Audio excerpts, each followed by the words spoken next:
এক বছরেও শোক কাটেনি জুলাই আন্দোলনের শহীদ ঝালকাঠির সেলিম তালুকদারের পরিবারে। তাদের অভিযোগ, শহীদের বাবা মা হিসেবে যোগ্য সম্মানটুকু পাচ্ছেন না তারা। একই অবস্থা রাজীপুরের হাইলাকাঠির রুবেল হোসেনের পরিবারও। নিঃসঙ্গ দিন পার করছেন শহীদের বাবা মা। এদিকে আন্দোলনে আহতদের অনেকেই এখনো ফিরতে পারেনি স্বাভাবিক জীবনে। অনেকেই শরীরে বুলেট বহন করছেন, কেউ আছেন আর্থিক অনটনে, যাদের প্রয়োজন আর্থিক সহায়তার। তরুণ সরকারের তথ্য ছবিতে প্রতিবেদন।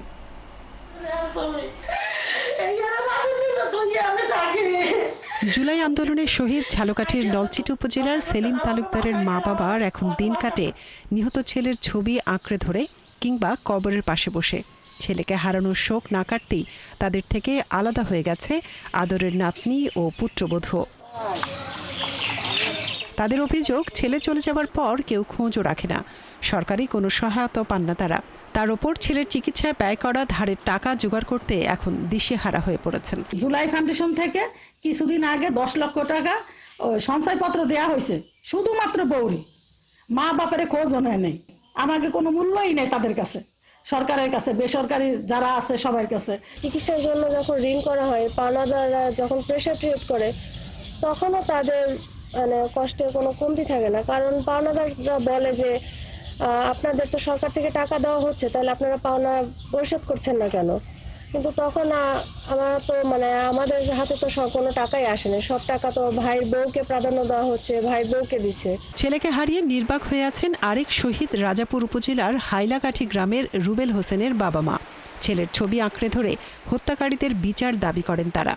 ছেলে যদি মারা যায়, হের মা কেমনি খায়, কেমনি খায়, মরে গেল উঠে আছে, মোর খেয়াল আছে। কালে আমার মা এখনো প্রত্যেক রাতে দিনে সবসময় আমার যখন বাইরের কথা মনে ওঠে তখন সে কান্না করে।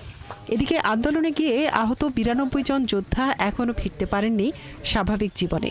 কেউ কেউ পুলিশের ছোড়া বুলেট শরীরে বহন করছেন, কেউ দৃষ্টিশক্তি হারিয়েছেন, পাননি প্রয়োজনীয় চিকিৎসা।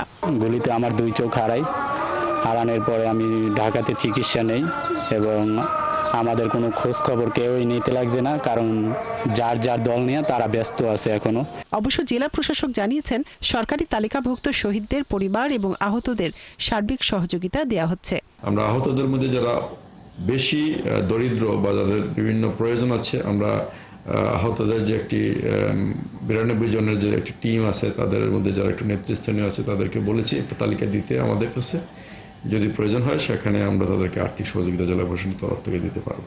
বৈষম্য বিরোধী ছাত্র আন্দোলনে যোগ দিয়ে পুলিশ বাহিনীর ছোড়া গুলিতে বরিশাল এবং ঢাকার বিভিন্ন এলাকায় ঝালকাঠির 10 জন শহীদ হন আর আহত হন 92 জন। মনিরা কাজরি, 71।